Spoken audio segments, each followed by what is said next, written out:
नमस्कार, मैं हूं पंकज कुमार। टीवी 9 बिहार झारखंड के इस प्लेटफॉर्म पर आपका स्वागत है। हम इस खास पेशकश में आपको बताने जा रहे हैं कि एनडीए में लोकसभा की सीटों का बंटवारा किस तरीके से हुआ। आप जानते हैं कि 12 फरवरी को नीतीश कुमार ने बहुमत हासिल कर लिया। अब जेडीयू और बीजेपी एक बार फिर से दोस्त बन चुके हैं। पर एनडीए में सिर्फ जेडीयू और बीजेपी ही नहीं है। एनडीए में जेडीयू और बीजेपी के अलावा एलजेपी रामविलास भी है, जिसके नेता चिराग पासवान है। राष्ट्रीय लोक समता पार्टी भी है, जिसके नेता उपेंद्र कुशवाहा हैं। और साथ ही साथ हिंदुस्तानी आवाम मोर्चा भी है, जिसके नेता जीतन राम मांझी भी हैं। और आप जानते हैं कि एक एलजेपी गुट पशुपतिनाथ पारस का भी है।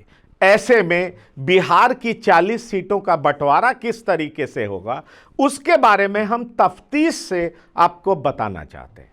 हम आपको बता दें कि इस बार बीजेपी 20 सीटों पर खुद चुनाव लड़ेगी। जी हां, हमारे सूत्र बता रहे हैं कि बीजेपी 20 सीटों पर चुनाव लड़ेगी।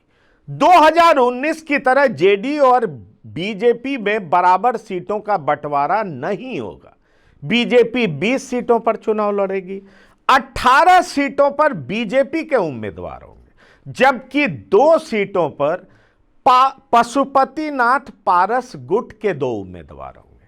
इनमें से जो 2 उम्मीदवार होंगे, उनके नाम जो अभी हमारे सूत्र बता रहे हैं, उनमें से एक प्रिंस राज हैं, जो कि सांसद हैं, और दूसरे सूरजभान सिंह की पत्नी होंगी।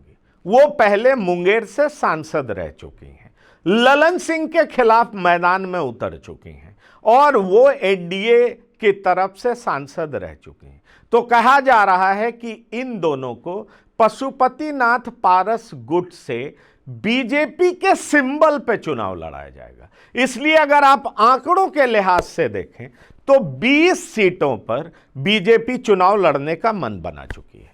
और कहा जा रहा है कि जेडीयू में इस बात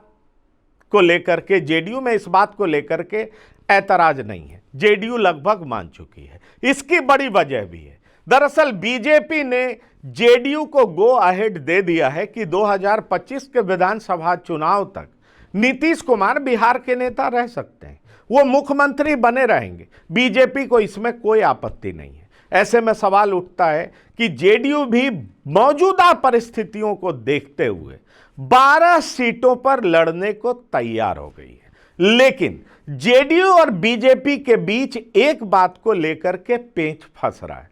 दरअसल बीजेपी चाहती है कि जेडीयू भी अपने 12 सीटों में से 4 उम्मीदवार बीजेपी का उतारे। वो लड़े जेडीयू के सिंबल पे, लेकिन वो उम्मीदवार बीजेपी के हों। इसको लेकर के जेडीयू फिलहाल तैयार नहीं है।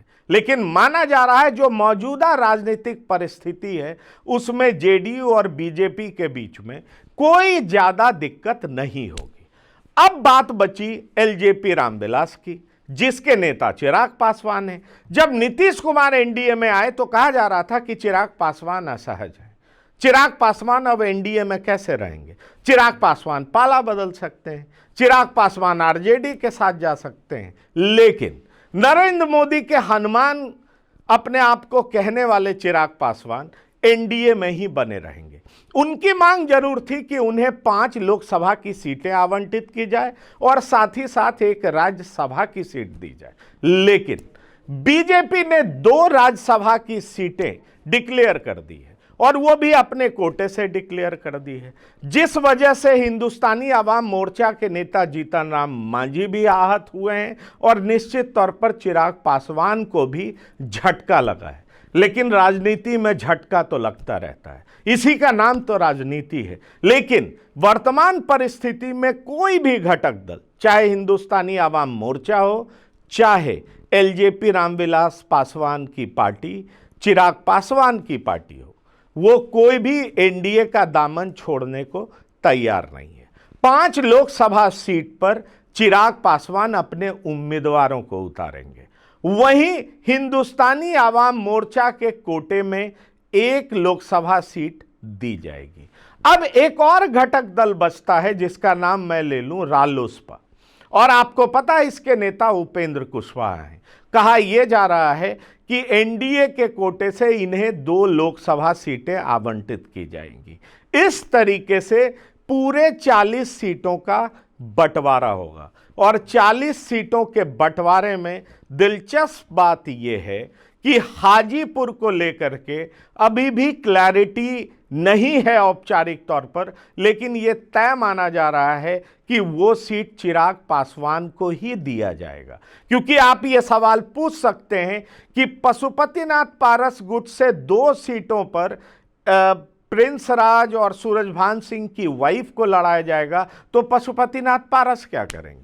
पशुपतिनाथ पारस को सरकार में अलग तरीके से अकोमोडेट किया जाएगा। इसका मोडालिटीज ढूंढा जा रहा है। या फिर यह भी हो सकता है कि जो 2 सीट में 1 सीट पर पशुपतिनाथ पारस भी चुनावी मैदान में उतर सकते हैं। तो इस तरीके से एनडीए ने आगामी लोकसभा चुनाव को लेकर के सीटों का बंटवारा लगभग तय कर लिया है। औपचारिक घोषणा होना बाकी है। जब औपचारिक घोषणा होगी तो मैं जो ये बातें बता रहा हूं उस पर मोहर लग जाएगी। फिलहाल इस खास एपिसोड में इतना ही। ताजा तरीन खबरों के लिए आप देखते रहिए TV9 बिहार झारखंड। धन्यवाद, नमस्कार।